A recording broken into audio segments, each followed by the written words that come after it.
고린도 후서 이제 저희가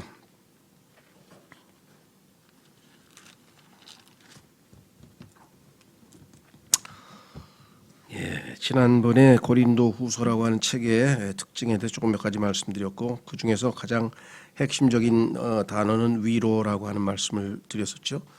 특히 사도 바울의 그 사역에 있어서 자기가 겪었던 일들을 개인적인 내용들이 많이 담겨 있어서 어떻게 보면 사도 바울의 자서전과 같은 내용인데, 여기 보면 많은 어려움과 고난이 들어있다 보니까 참으로 좀 사람들이 쉽게 읽혀지지는 않는 책이지만, 역으로 생각하면 이렇게 어렵고 힘든 처지에서도, 이렇게 불가능할 것 같은 여건 하에서도 하나님께서 바울을 통해서 하나님의 뜻을 능히 이루시고, 바울이 이 고난 속에서도 능히 기쁨을 유지하면서 사역을, 하나님의 일을 감당할 수 있었다라고 하는 것을 우리가 생각해 본다면 오히려 정말 우리에게는 도전이 되고 또 위로가 되는 말씀드리겠죠. 자, 그래서 우리는 지난번에 1장 7절까지 말씀을 드렸고, 여기에 이제 소개된 하나님은 예수 그리스도의 아버지인 동시에 긍휼의 아버지고 모든 위로의 하나님이시다. 그래서 긍휼과 위로와 관련된 말씀을 했고요. 자, 그래서 이제 사도 바울은 자기가 겪은 어려움에 대해서 어떻게 하나님께서 이 위로하셨는지에 대한 체험담을 이제 들려주는데, 아마 우리 그리스도인들 중에서도 다 조금씩 다르지만 또 정도의 차이는 있지만 비슷비슷한 체험들을 우리가 다 하게 되는 것이겠죠. 자, 그래서 여기 보시면 8절에 형제들아, 아시아에서 우리에게 닥친 우리의 고난에 대하여 너희가 모르기를 우리가 원치 아니하노라. 우리가 힘에 겹도록 한량없이 눌려 심지어 생명까지도 단념하고. 사도 바울이 복음 전도한 장소 중에서 제일 이제 활발하게 복음 전한 곳이 아시아인데요. 이 아시아란 말은 성경에 나와 있는 아시아와 지금 현재 우리가 사용하는 아시아라고 하는 용어는 다릅니다. 성경에서 말씀하시는 아시아는 로마 시대의 그 지방, 로마가 다스렸던 그 지역의 한 이름으로 지금은 우리가 터키라고 불리우는 그 지역이고, 그래서 지금은 소아시아라고 하는 말을 씁니다. 그래서 우리가 살고 있는 아시아, 일본, 중국, 한국이 있는 아시아는 극동아시아라고 하죠. 동북아시아. 그다음에 저 베트남이라든가 뭐 인도 뭐 이럴 때 하면은 동남아시아라고 그러죠. 동남아시아. 또 그리고 저쪽 인도 쪽으로 가고 또 저쪽 파키스탄 이쪽으로 하면 서남아시아라고 그러고요. 그러니까 아시아가 엄청 넓은 대륙이에요. 그래서 서남아시아, 극동아시아, 뭐 동북아시아 이러는데, 성경에서 아시아 나오면 우리가 일상적으로 생활에서 쓰는 아시아 떠올리면 안 되시고 터키. 그래서 우리는 그걸 소아시아라고 합니다. 소아시아. 그죠? 예. 소아시아. 조그만. 그래서 로마 시대의 지명을 부르는 이름이지 오늘날 우리가 사용하는 아시아가 아니라는 것. 터키 지역입니다. 거기에서 우리의 고난에 대해 너희가 모르기를 원치 아니한다. 우리가 얼마나 고난을 당했는지 알아줬으면 좋겠다 하면서 사도행전에 보면 그 여러 가지 형태의 다양한 지역에서의 고난이 나오죠. 그러면서 뭐라고 얘기하냐면 힘에 겹도록이라고 했어요. 힘에 겹도록. 그러니까 정말 이겨낼 수 없을 정도의 그런 상황. 두 번째는 한량 없이 눌려. 그것도 역시 한도를 넘어선 거죠. 이때 눌렸다는 얘기는 마음이 아주 그냥 짓눌렸다는 그런 뉘앙스입니다. 그러니까 막 우리는 요즘에 압력을 받는다 그러죠. 뭐 스트레스 받는다는 말도 되고요. 그러니까 아주 마음이 짓눌린 상태. 그다음에 결국은 뭐라고 얘기했느냐면 눌려 심지어 생명까지도 단념하고, 아유 이제 더 이상 살 가능성이 없겠다 싶을 정도의 환경에도 놓였었다. 그렇죠?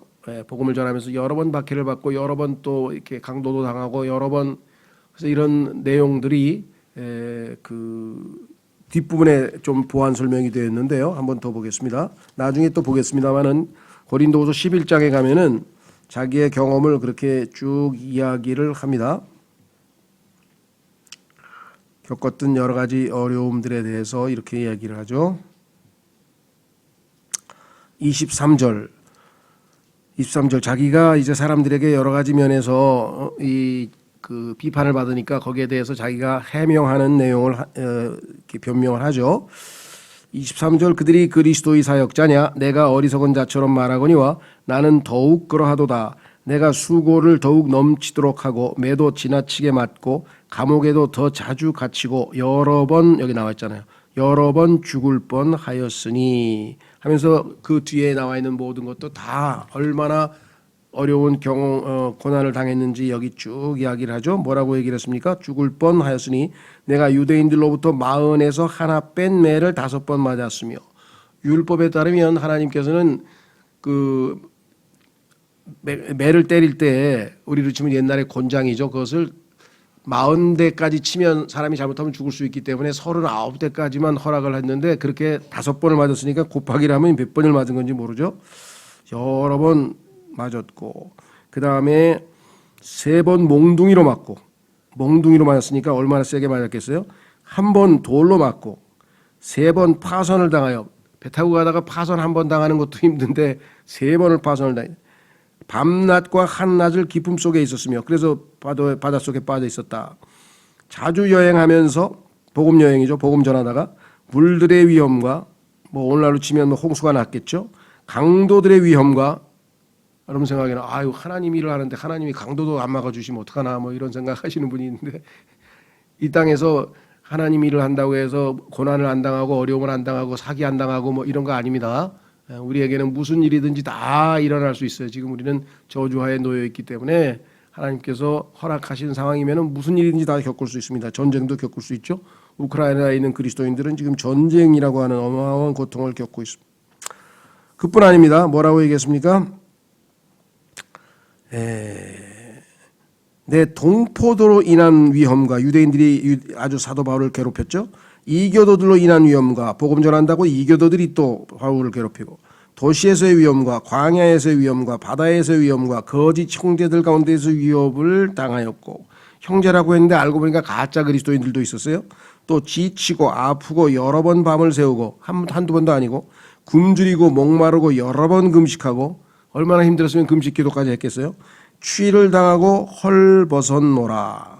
밖에 있는 그 일들 외에도 이렇게 외적인 여러 가지 어려움을 말할 것도 없고 속으로 또 속 끓이는 일이 얼마나 많았는지 뭐라고 했느냐. 날마다 내게 닥치는 것이 있으니 곧 모든 교회를 위하여 염려하는 것이라. 그 중에 하나가 고린도 교회였죠.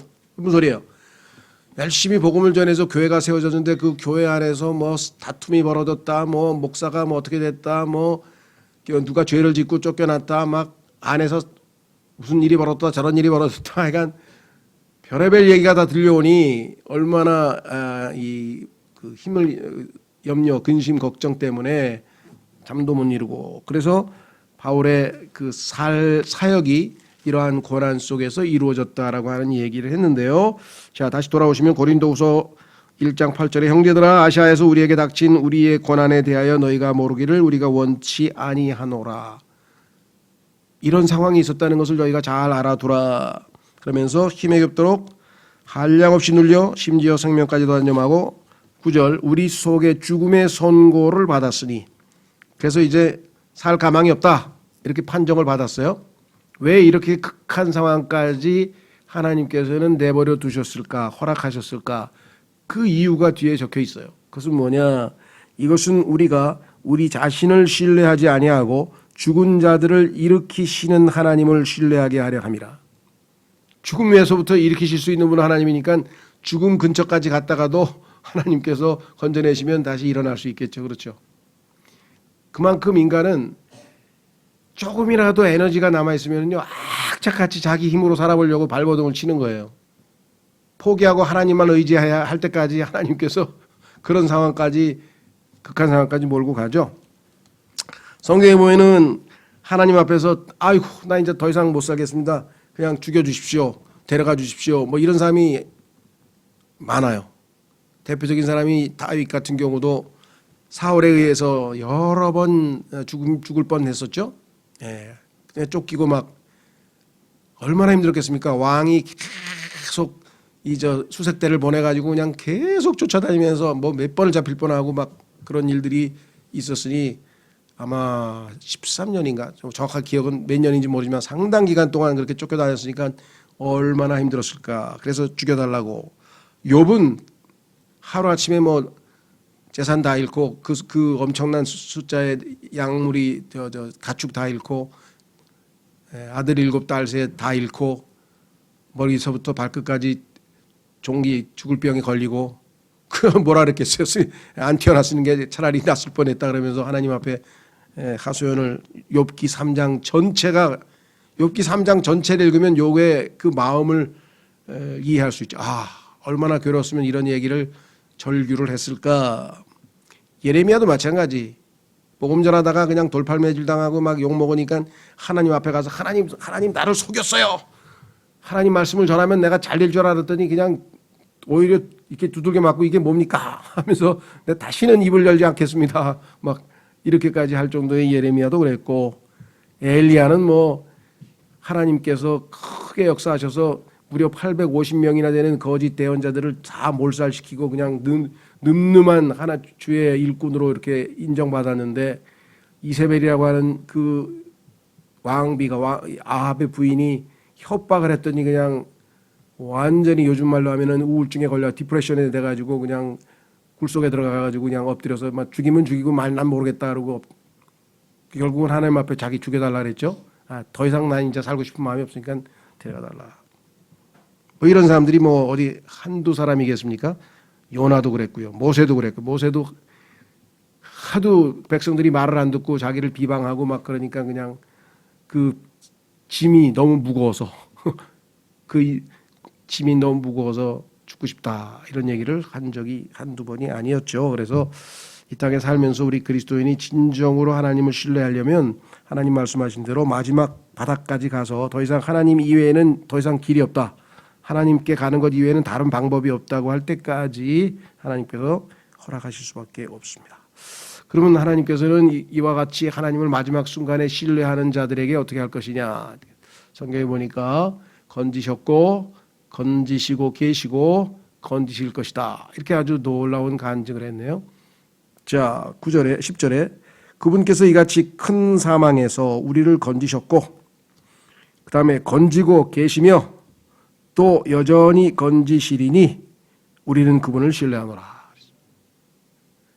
하나님께서 안 건지시고 하늘로 데려갔다 그러면 더 이익이라고 성경에 썼으니까 이 땅에 우리가 있어야 될 이유가 있다면 하나님께서 우리를 건지실 것이다. 비슷한 고백을 간증을 디모데 후서에서도 한 번 더 합니다. 한번 확인해 보겠습니다. 디모데 후서에서도 바울이 비슷한 간증을 한 번 더 했어요. 과거 시제, 현재 시제, 미래 시제. 그렇죠? 건지셨고 건지고 계시고 건지실 것이다. 구원도 마찬가지. 우리를 죄와 형벌로부터 구원하셨고 매일매일 죄의 권능으로부터 구원하고 계시고 나중에 죄의 임재로부터 우리를 구원하실 것이다. 그래서 구원도 3개의 시제로 되어 있죠. 그렇죠? 우리의 몸 구원 얻게 될 것이죠. 미래. 자, 그래서 디모데 후서 4장으로 가시면 비슷한 고백을 또 합니다. 하나님께서 자신을 사자로부터 어떻게 구출하셨는가. 17절 디모데후서 4장 17절 그럼에도 불구하고 주께서 나와 함께 서서 나를 강건하게 하셨으니 이것은 나로 말미암아 그 선포한 말씀이 온전히 알려져서 모든 이방인들이 듣게 하려 하심이라. 내가 사자의 입에서 구출되었느니라. 여기서 지금 9절서부터 16절까지는 자기의 그 딱한 처지를 쭉 얘기를 하면서 이런 처지에까지 놓였는데도 불구하고 하나님은 구출하셨다. 18절 주께서 나를 모든 악한 일에서 건져내시고 지금 건져내고 계시죠. 또 자신의 하늘 왕국에 이르기까지 미래 보존하시리니 하늘나라 갈 때까지는 보존하실 것이다. 그분께 영광이 영원 무궁토록 있기를 원하노라. 아멘. 그렇게 했습니다. 자, 그래서 고린도 후서에서 우리는 희망에 찬 고백을 보죠. 이렇게 철저하게 죽음에까지 더 이상 인간의 힘으로는 어찌할 수 없는 상황까지 하나님이 허락하신 이유는 절대적으로 하나님을 하나님을 믿도록 신뢰하도록 하기 위함이고 결국은 하나님은 신실하셔서 자신의 뜻하신 대로 건져내시고 그렇죠? 건지시고 그 다음에 건져내실 것이라 이렇게 10절에서 고백을 했습니다. 그래서 고린도후서 1장 11절로 갑니다. 너희도 우리를 위해 기도로 함께 돕고 있나니. 자, 우리가 이렇게 고난 당했을 때 너희가 기도해 주지 않았느냐. 그렇죠? 우리도 뭐 교회에서 보면 항상 어떤 형제가 무슨 문제가 생겼다, 아프다, 아니면 뭐 집안에 무슨 일이 생겼다, 아니면 교통사고를 당했다, 뭐 이런 저런 이 어려운 처지를 얘기하면 우리가 기도하듯이 사도 바울의 고난에 대한 이야기를 듣고 기도를 열심히 했겠죠. 자, 그래서 뭐라고 했느냐? 너희가 우리를 위해 기도로 함께 돕고 있나니. 그래서 이 기도회가 필요한 겁니다. 그렇죠? 어떤 뭐 분이 지금 갑자기 무슨 어려운 일이 생겨서 어떻게 됐다. 기도가 필요하다. 그래서 저희가 기도하고 그렇죠. 너희도 우리를 위해 기도로 함께 돕고 있나니. 자, 이것은 많은 사람을 사용하여 우리에게 베푸신 선물로 인해 많은 사람들이 사도 바울에게 기도를 통해서 도움을 주고 그렇죠. 또 권면도 하고 또 뭐 격려도 하고 이런 걸 통해서 많은 사람이 우리를 대신하여 감사하게 하려 함이라. 또 어떤 경우에는 헌금도 하죠. 그러니까 고난 중에 있는 그 하나님의 말씀의 사역자인 그 바울에게 많은 사람들이 이런 형태로 저런 형태로 도움을 주고 그렇게 하는 것을 보면서 다른 지체들은 뭐예요? 감사하다. 뭐 이번에도 저희 교회가 이 파키스탄에 2번에 걸쳐서 그 구제 헌금을 보냈고 또 인천에 있는 교회 예배당 왔는데도 우리가 상당한 금액을 했죠. 그래서 그런 것들을 통해서 다른 교회에서 그래도 주변 그런 형제들이 도움을 줘서 파키스탄에 있는 형제들이 또 이렇게 구호품을 받아서 생활을 하고 또 예배당도 잘 얻어서 이렇게 되는구나. 그러면 그 사람들은 뭐예요? 그 사실을 듣게 된 사람들은 하나님께 감사하는 마음을 갖게 되는 거죠. 우리도 그렇죠. 주변에 있는 어떤 지체들이 어떤 어려움을 겪었는데 어떤 기도와 또 도움을 받아서 다시 소생해서 힘을 얻어서 다시 새 출발하고 믿음 생활을 다시 잘한다. 그러면 우리가 뭐예요? 하나님께 감사한다 이 말이죠. 자, 그래서 바울이 그렇게 얘기를 했어요. 너희도 우리를 위해 기도로 함께 돕고 있나니 이것은 많은 사람을 사용하여 우리에게 베푸신 선물로 인해 많은 사람이 우리를 대신하여 감사하게 하게 하려 함이라. 이렇게 분명히 이야기를 했습니다. 자, 우리가 12절 세상에서 생활할 때 단순함과 하나님께 속한 진실함으로 하였고 육체의 지혜로 하지 아니하고 하나님의 은혜로 하였으며 또 너희를 향하여는 더욱더 그리하였노니 이것이 우리의 기쁨이요 또 우리의 양심이 증언하는 바라.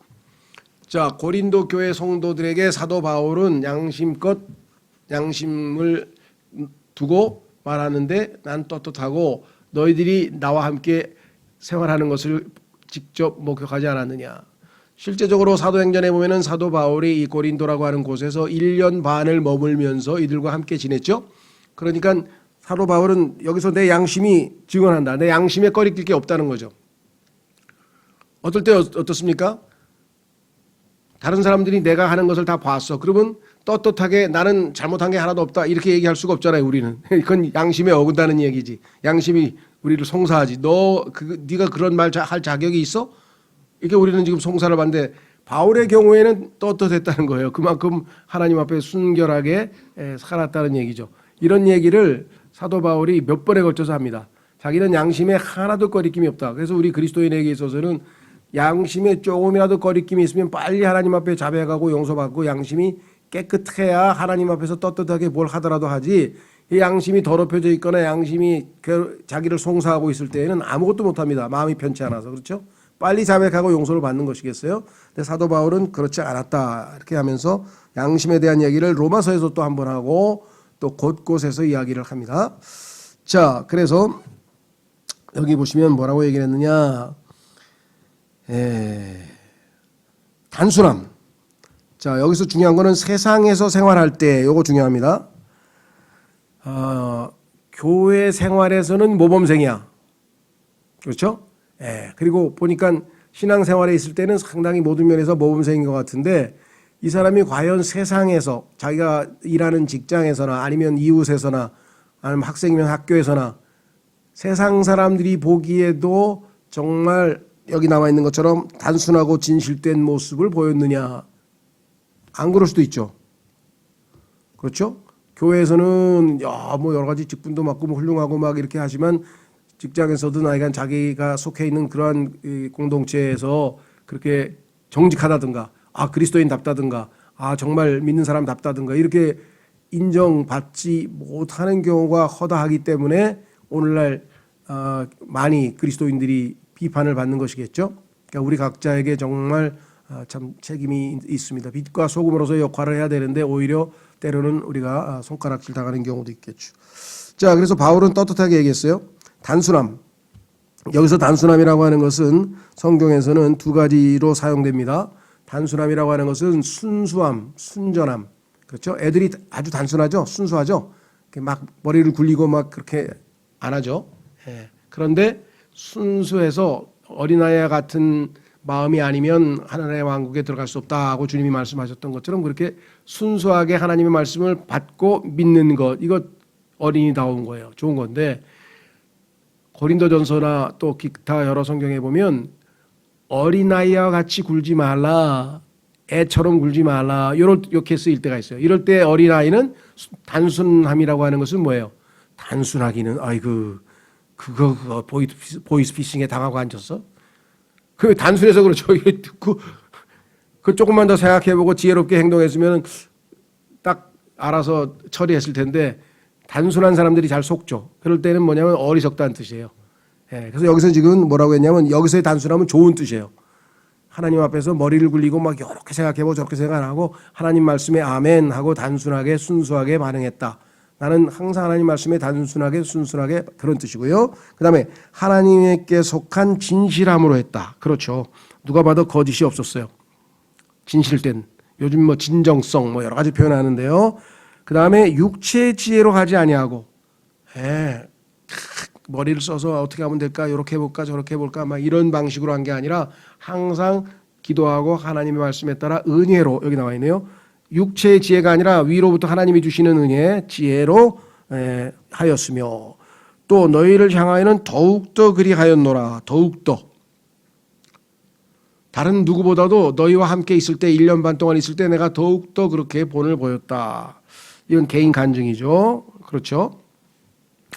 이것이 우리의 기쁨이요 또 우리의 양심이 증언하는 바라. 그렇습니다. 너희들 앞에서 제일 괴로운 게 뭐겠습니까? 영적으로 좀 앞서 있는 사람 또 신앙생활 오래 한 사람인데 사람들에게 본이 되는 행동을 못하면 사람들이 뭐라 그래요? 야, 너 교회를 벌써 뭐 다닌 지가 언제인데 아직도 그 모양이냐 하고 우리의 어떤 도덕적인 나약함이라든가 본이 되지 못하는 모습에 대해서 지적을 당하게 되면 부끄러운 거죠. 근데 바울은 떳떳했어요. 뭐라고 했어요? 너희들 앞에서 내가 양심에 하나도 거리낌 없이 하나님 앞에서 정직하고 순수하게 은혜로 이렇게 간증을 보이며 너희에게 가르친 모습 그대로 실제적으로 살았다. 그러니 얼마나 내가 기쁜지 모르겠다. 또한 우리의 양심이 증언하면 양심에 조금 더 거리낌이 없다 이 말이죠. 자, 13절 우리는 너희가 읽거나 인정하는 것 외에 다른 어떤 것들을 너희에게 쓰지 아니하노라. 아마 사람들이 이렇게 얘기했던 것 같아요. 이건 추측인데요. 사도 바울이 고린도전서라고 하는 편지를 써서 보냈잖아요. 그렇죠? 근데 거기에 보면 뭐 15가지의 지적사항을 지적했죠. 물론 질문한 것에 대한 답변도 하고. 근데 거기가 거의 질책성 내용이 들어있는 거잖아요. 고린도전서는 거의 문제를 지적하고 물론 거기에 대한 답변도 했지만 약간 질책성 내용이 들어가 있는 책이 바로 고린도전서잖아요. 그런데 사람들이 뭐라 하냐면 그거 말고 자기들한테는 막 이렇게 야단치는 거 해놓고 그다음에 또 다른 사람들 측근이나 뭐 자기 말 잘 따르는 사람한테는 또 다른 편지 하나 밀서 하나 보낸 거 아니야? 예를 들면 그래서 뭐라 하냐면 난 딴 거 쓴 거 없다. 또 비밀리에 뭐 따로 보낸 거 없다는 얘기예요. 여기 뭐냐면은 우리는 너희가 읽거나 인정하는 것 외에 다른 어떤 것들을 너희에게 쓰지 아니하노라. 내가 뒤로 뭐 딴짓 하는 것처럼 난 그런 짓을 하는 사람이 아니다. 또한 너희가 부분적으로 우리를 인정한 것 같이 너희가 내가 보낸 편지에 그래도 반응을 일부 반응해서 이렇게 바로 잡혔는데 너희가 끝까지 인정하기를 바라는 것은 이것이니 너희가 내가 보낸 편지를 하나님의 말씀으로 받아서 회개하고 돌아서서 이렇게 좋은 성과를 얻었는데 끝까지 좀 그렇게 했으면 좋겠다. 왜 이런 얘기가 나왔냐면요. 사도 바울이 이 고린도 교회 성도들에게 자신의 그 계획, 내가 이렇게 해서 마케도니아로 가는 중에 너희를 만나고 뭐 이러면서 자기의 여행 계획을 밝혔는데 이 계획이 변경이 됐어요. 그래서 변경이 돼가지고 변경에 대한 얘기를 했더니 사람들이 이게 뭐야, 이거 온다더니 안 와? 이거 뭐야, 뭐 이런 거 있죠. 그러니까 이제 불만이 좀 생겼는데 그것은 사정이 생겨서 한 것이고, 두 번째 또 뒤에 보면 이제 다음 주에 보겠습니다만은 온다더니 왜 안 오는 거야 도대체? 또 이런 거 있죠. 왜? 막상 가려니까 고린도 전서에서 질책하는 편지를 썼는데 성도들을 만나기가 껄끄러운 거예요. 그렇잖아요. 지금 야단을 치는 편지를 써놨는데 가서 만나면 어떻게 되겠어요? 불편하잖아요, 서로가. 그러니까 조금 시간을 더 끌어서 마음이 좀 진정되고 가라앉은 다음에 좀 편한 마음에서 만나기 위해서 내가 조금 늦추려고 하는 그런 마음을, 그러니까 너희들과 우리 사이가 서로 주 안에서 사랑하는 형제 자매 사이인데 그렇게 불편하게 만나서 뭐 얼굴 붉힐 일이 있겠느냐. 그러니까 조금 늦추는 그런 마음을 못 알아주고 왜 온다면서 안 오는 거야. 뭐 지난번 온다더니 왜 또 뭐 이래 하면서 막 계속 사도 바울을 속된 말로 이제 붙잡고 이렇게 늘어지니까 사도 바울이 자신의 마음을 할 수 없이 다 토로하는 거예요. 정직하게. 그래서 뭐라고 얘기했느냐. 다른 거 쓴 거 없다. 다른 거 쓴 거 없고 또 부분적으로 이제 너희가 받아들여서 너무나 고맙고 감사한데 좀 끝까지 좀 잘 했으면 좋겠다. 뭐 이렇게 해석할 수도 있어요. 내가 복음을 전해서 너희가 구원을 받았는데 계속해서 영적 성장을 위해서 내가 가르치는 내용도 끝까지 좀 잘 받아들여서 성장했으면 좋겠다. 뭐 이런 뜻도 되고요. 그래서 여기 정확한 내용은 안 나와 있지만 사도 바울은 지속됐으면 좋겠다. 이런 얘기를 하는 겁니다. 자, 비슷한 내용이 사도행전에도 나와요. 한번 보세요. 제일 뭐 저도 사역자로서 제일 안타까운 것은 과거에 저희와 함께 꾸준히 말씀을 공부하고 잘 성장하던 사람들이 중간에 어디로 가버렸어요. 근데 자신의 뭐 개인적인 사정이라든가 뭐 사업상 아니면 뭐 직장 이유라든가 해서 딴 데 가서 교회 생활을 잘하고 계신 분들이 아무 문제 없는 거고요. 뭔가 하여간 있어서 교회를 떠나서 다른 교회를 그래도 잘 찾아서 정착했다. 그것도 괜찮은 거. 그건 아무 문제가 없습니다만은 문제는 마음이 이렇게 상하고 뭐 이렇게 실족해가지고 교회 생활도 안 하고 뭐 보니까 이제 그 형제 이제 뭐 완전 세상으로 갔어요. 막 이런 얘기를 할 때 마음이 아프죠. 그렇죠? 야, 그래도 그때 한때 막 여기서 간증도 하고 막 거리 설교도 하고 아주 열심히 하고 그랬는데 어쩌다 이렇게 마음이 식어가지고 저렇게 됐을까. 그런 경우가 우리에게 있죠. 그래서 사도 바울도 노심초사 늘 그 형제들 신앙생활 잘하고 있나. 저도 요즘에 보면요. 들려오는 소식 중에 둘 중에 하나예요. 아직도 여전히 믿음 생활 잘하고 있습니다. 이렇게 연락이 오는 사람들은 뭐 지방에서 오든 해외에서 오든 다 마음이 좋은데 그 형제 교회 안 나간 지 오래됐어요. 뭐 이런 얘기 딱 들으면 아이고야 좀 마음이 무거워지는 거죠. 자, 사도 바울은 어떻게 했는가? 14장 사도행전 14장 여러분도 아마 마찬가지겠죠. 주변에서 어떤 형제에 대한 소식이 들려오는데 그 형제가 뭐 교회를 나가서 그 다음에 어디 교회 갔는데 거기서 잘 열심히 신앙생활 하더라. 그러면 어우 다행이다 그러는데 그게 아니고 뭐 이제 교회 안 다닌대요. 뭐 이런 소식 들으면 마음이 불편하죠. 우리도. 사도행전 14장 20절 사도행전 14장 20절 그러나 제자들이 그를 둘러섰을 때 그가 일어나 도시로 들어갔다가 이튿날 바나바와 함께 더베로 떠나니라. 그들이 그 도시의 복음을 선포하여 많은 사람을 가르치고 다시가 중요합니다. 다시 루스드라와 이고니움과 안디옥으로 돌아가. 어떻게 했어요? 제자들의 혼을 굳건하게 하며 두 번째 그들을 권면하여 뭐라고 권면했느냐? 믿음 안에 거하게 하고 믿음을 떠나지 말라 이거죠. 이 거한다라고 하는 단어가 영어에는 continue인데 지속하라 이거야. 꾸준히 지속적으로 신앙생활을 해야지 중도에 내려놓지 말라 이거죠. 그래서 거하게 하고 또 우리가 반드시 많은 환난을 거쳐 하나님의 왕국에 들어가야 하리라 하더라. 왜 중도에 많은 사람들이 신앙생활을 떠나버립니까? 중도에 왜 내려놓습니까? 고난을 당하니까. 아, 예수 믿고 뭐 난 뭐가 만사형통 될 줄 알았는데 이게 뭐야 이거? 아, 하나님 너무하십니다 이거. 예를 들면 그래서 신앙생활을 하나님과 무슨 거래하듯이 하는 사람들은 자기에게 유익이 안 되면 금방 손을 내려놓는 거예요. 그게 아니죠. 그래서 환난은 must, 여기 반드시라고 써 있잖아요. 반드시 우리가 하늘나라에 가는데 거쳐야 될 곳이야. 그렇죠. 예를 들면 우리가 그 어디 지역을 갈 때 중간에 그 뭡니까 터널이 놓여 있으면은 그 터널을 통과하지 않으면은 그 다음 우리가 목적지에 도착을 할 수가 없잖아요. 그런 것처럼 반드시 환난은 통과해야만 하나님의 왕국에 들어가야 된다고 써 있잖아요. 그러니까 대비를 해야죠. 아, 하나님께서 이 터널이 한 번 있을지 두 번 있을지 세 번 있을지 모르죠. 우리의 신앙적인 영적인 수준에 따라 어떤 사람은 고난을 많이 줄 것이고, 예를 들면 사도 바울처럼 지금 보니까 사도 바울은 뭐 우리가 생각하는 것보다 몇 배, 뭐 몇십 배가 좀 고린도 아까 우리 읽었잖아요. 11장에서. 여러분 곤장 몇 대 맞았어요? 곤장 뭐 군대에서 한 10대 맞았나? 사도 바울은 39대씩 5번 맞았는데 그것도 복음 전하다가 곤장 맞았습니까? 안 맞았잖아요. 그죠? 뭐 죽음에 처해봤습니까? 굶어봤습니까? 우리는 별로 경험도 하나도 안 한 것들인데도 불평불만하고 그냥 뭐가 어쩌고 저쩌고 이러고 있는데 사도 바울은 이 모든 상황에서도 감사함으로 기쁨으로 주님과 동행하는 신앙생활을 했다. 자, 그래서 지속하는 게 중요하다 그랬어요. 자, 다시 돌아옵니다. 자, 14절까지 하고 마치겠습니다. 오늘 곧 14절 주 예수님의 날에, 자, 요거는 휴거겠죠. 성경에 보면 주 예수님의 날은 우리 그리스도인에게 있어서는 휴거죠. 너희가 우리의 기쁨이 되는 것 같이.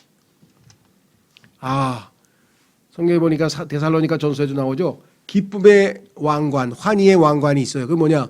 내가 나를 통해서 예수님을 믿게 된 사람들은 하나님 앞에 섰을 때 얼마나 자랑스러워요. 그렇죠?